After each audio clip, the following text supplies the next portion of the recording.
Phillipsburg Town Council meeting, December 15th, 2020.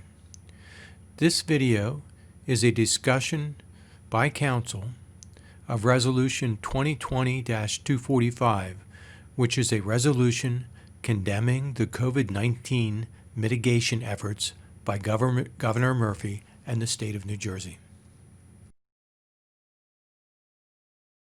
Wyatt, 2020-245. Discussion? Yeah, I'm concerned about this resolution. I'm not sure where we're going with it, although I do agree that I think that there, in certain instances, we, are being suppressed by the government. But I'm not sure I quite agree with this resolution. So I would like some definition or some answer as to where are we going and why with this. Maybe somebody can answer that for me. Sure.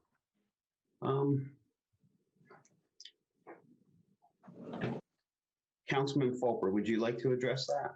Sure, I think it's to simply make a statement, right? We're seeing businesses suffer throughout the town of Phillipsburg. I understand we're seeing people suffer too. And when it comes back to me for my discussion, I'll add more. But for the time being, Councilman Wyatt, it is to simply make a statement to the governor down in Trenton. We are the 18th poorest district, and we are about to become poorer and more desolate if this continues.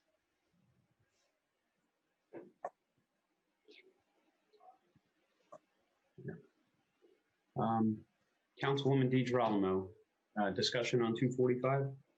Yeah, let me see where I had my notes. Hold on, agenda change.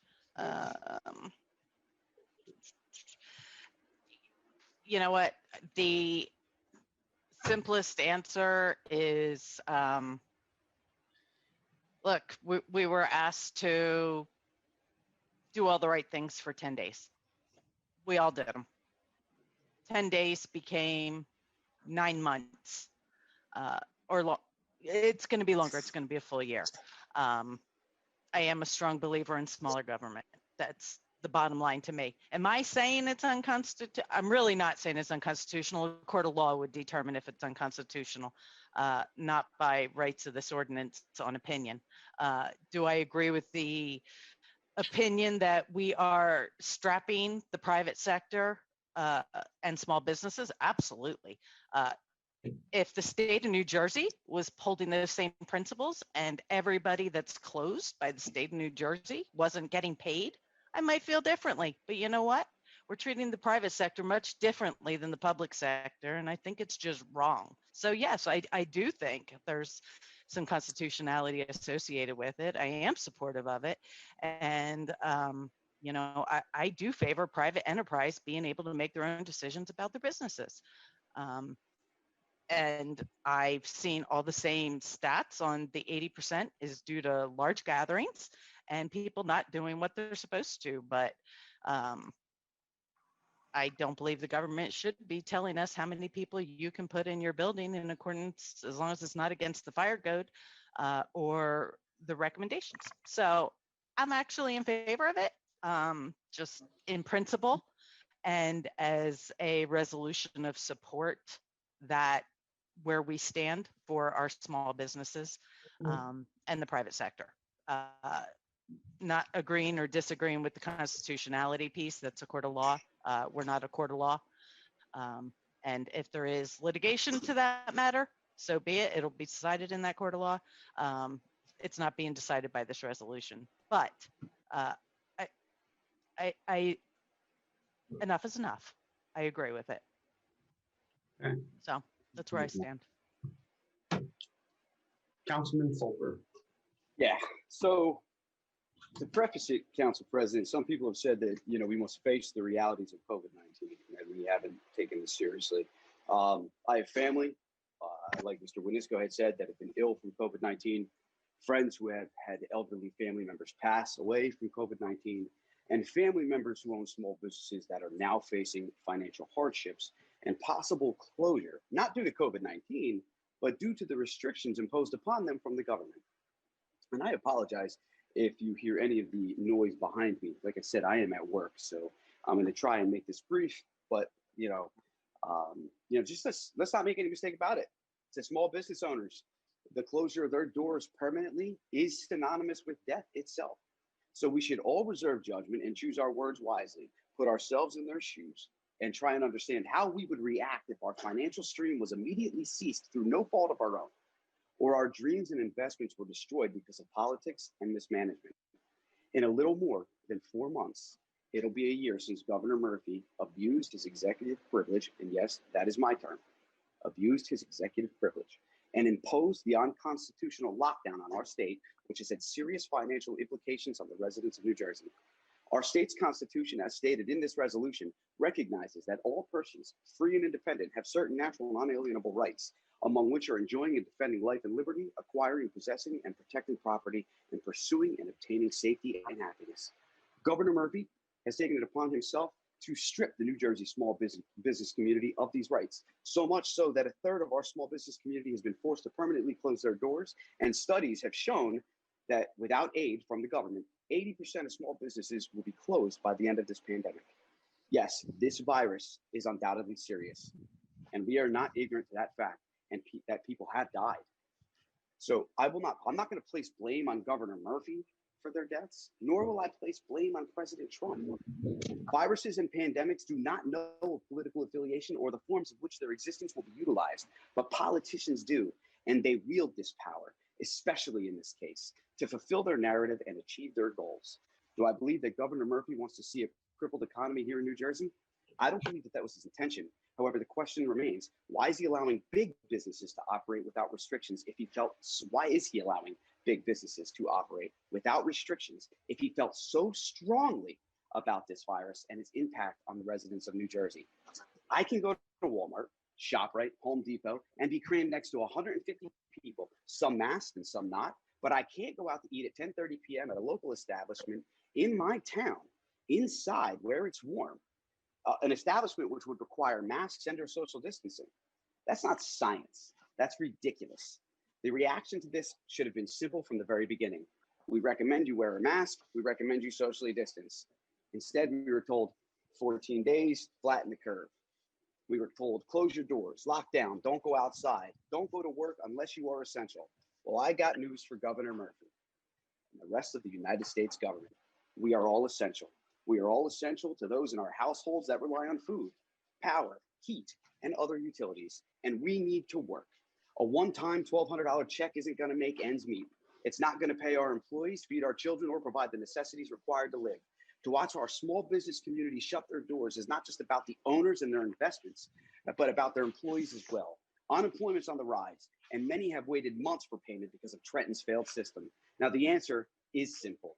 Lift the restrictions, cancel the lockdown, and stop abusing your office to shut down small businesses and put people out of work. Let the people decide what is best for themselves. It's how America functions.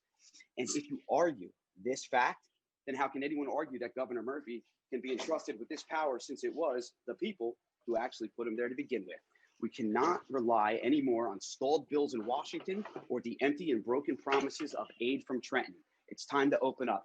That's where I stand, Council President. This is a statement, whether they consider it political or personal, but Governor Murphy, I hope he's listening. He needs to open this state up because people are hurting. Thank you. Thank you, Council. Council Vice President.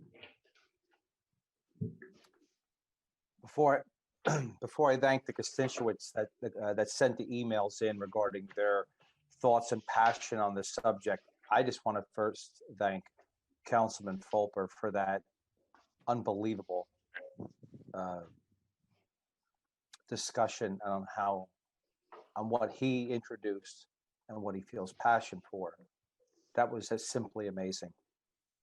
And I'll try to do the best I can to touch some points around there that may have been brought up this evening, and also some points that I just wanted to bring to light that, and I will not be redundant on Councilwoman DiGirolamo or Councilman Fulper's well said points this evening. Again, I do want to thank the constituents that had sent in the emails.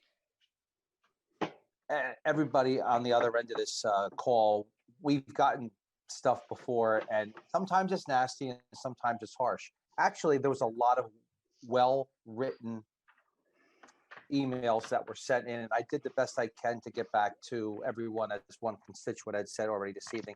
Thank you. Please have them come in, whether you're for us, against us, or in the middle. We always love to hear from you, so that's first and foremost. Where do you start? I do have something circled here, and it's circled. It was said this evening that this is a political stunt. That's offensive to me, but it's going to roll off my shoulders. This is not a political stunt. This is real. These are real people closing. I happen to volunteer my time in 2 different states, 2 different small businesses, because I just like it. It actually, it's a mental checkout what I do every single day, and I think it's healthy. I'm not sure into 2021 both of those small businesses will be open because of sanctions and the inconsistency.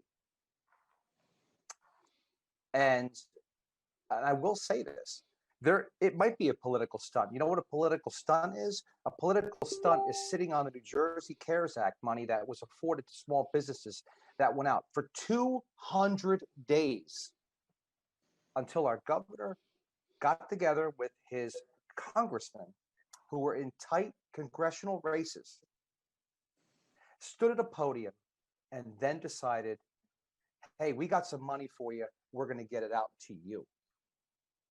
200 days after sitting on the money. Now, before that, some places throughout New Jersey, they got some money. And it doesn't take a lot of, just a simple Google search will tell you where that money went and what it was afforded. Whether that was for new ball fields and this and that in certain sections of the state, which were huge supporters and are huge supporters of Governor Murphy. But out here in Warren County, and our congressional representative, Tom Malinowski, who I will be reaching out to his municipal representative, who I have a professional relationship with, and I will be inviting that representative of congressional Representative Tom Malinowski and the congressman himself to our reorganization meetings. I think he should come because he's been invisible in 2021, not only in one of the largest towns in his district, but honestly, where the money of the CARES Act came, we all know if it wasn't for thank God, our freeholders, our 3 freeholders that had shaken the tree and finally got some money for this end of the state. You want to talk about a political stunt? That is a political stunt. This is responsibility to constituents to put forth a resolution like this, to have the guts to do it, to know our names will be in the paper tomorrow. And that's fine. I have no problem with that. That's a political stunt because this is an election year for Governor Murphy coming up in just a few short weeks. And that's why another constituent said today that the restaurants, that he's still keeping them open. They would not be open if it was not for up for re-election next year. They would not be open at 25%. Not at all. Not a chance in the world. The Restaurant Act, it was mentioned. We got right into that. Now, the Restaurant Act is a good act. It should not have come 200 days later after that. 1.43% of COVID was related to restaurant openings. 1.3. The councilwoman accurately mentioned before, approximately 80, which this summer 76% comes from family gathering. It's almost. I'm not a statistician by any means, but it's almost safe to say that if you have a 76 chance of gatherings in your house of COVID if you're eating inside, or a 1.43% chance of actually going to restaurants where it is immaculately wiped down, salt and pepper shakers wiped down after every touch. It's closed them. Let's hurt everyone. I honestly, I don't know. Third thing I do want to mention is that one more thing after this, and I thank you for my extended time, was the word premature, that this is a premature, this is also was mentioned this evening as well. And the things that I'm saying against the folks, our constituents that have brought this up, I'm not saying you're wrong. All I'm doing is just giving you a rebuttal to what you brought up. Nobody's right or wrong in this. This is, nobody has the answers in this. But what we need is consistency from our leader. We don't need to be talked at. We need to be led. And when you call your constituents knuckleheads, or you talk at them and you don't lead them, that's evident that when you're a hedge fund guy, or you're, Goldman Sachs, or wherever the heck he came from and has never held office, you could tell that's not leading. He's just talking to people. He's only doing what he knows how to do. And that's talk at people. Just like when he said he was going to raise your taxes, and if you don't like it, get out.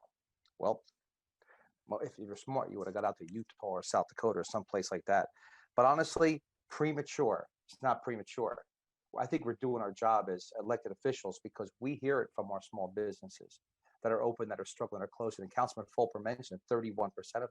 And I'll end with this: 31% of them, and it's going to go to 80 because he didn't stop the mandatory 2024 $15 an hour, which will kill small business. And that is still continuing for people that are working. For the places that are closed, there's no effect because they're not paying their workers. But the big places are open. All the big places. You want to close it? I'm not downplaying the disease at all. You want to close it? Close everything down. I mean, close everything. Go in your basement for about 4 months, come out, and let's see what we got going on. But honestly, the inconsistency from our top elected official in the state is not impressive with me. It doesn't bode well. And I thank you for letting me get this off. I try to duck, bob, and weave around the councilwoman and the councilman's statements. I hope, Council President, there was enough for you to chew off of. If all of our council didn't hit on the points, but I respectfully turn it over to you, wholeheartedly supporting this resolution. I don't have much difference to say from some of the other council people, but they do say that one bad apple spoils a bunch. That statement couldn't be truer when pertaining to Governor Murphy's executive orders. There are some orders that are scientifically proven to slow the transmission of the coronavirus. But when you include them with seemingly arbitrary rules with no scientific basis, that erodes the trust and any overall plan he may have had. Rules like finding businesses for operating at 10 p.m. when they are completely legal at 9:55 p.m. fly right in the face of what common sense would normally dictate. Allowing crowds to gather at state parks, outside the DMV, and at political rallies, but not your local cafe, diner, or theater, makes one wonder how these type of businesses were even chosen. Whether or not Governor Murphy's intentions were admirable or not, they are an overreach and lack consistency, common sense, and fairness. I am completely against any further restrictions. Wear a mask and socially distance. We're responsible adults, and we can do this ourselves. Get a roll call, Vicky. We have a motion on it first. Motion to approve. Can I get a second? Second. Can I get a roll call, Vicky? Thank you. Councilman Wyatt? First of all, I'd like to thank the rest of the council for their passionate response to my question, and I will be approving this resolution.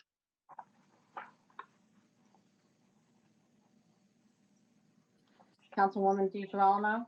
Yes, Councilman Fulper? he's on mute. Sorry. I'm sorry, guys. I'm just trying to save you from all the background noise. My answer is a resounding yes. And Council Vice President McVeigh? Yes. Council President Piazza? Yes.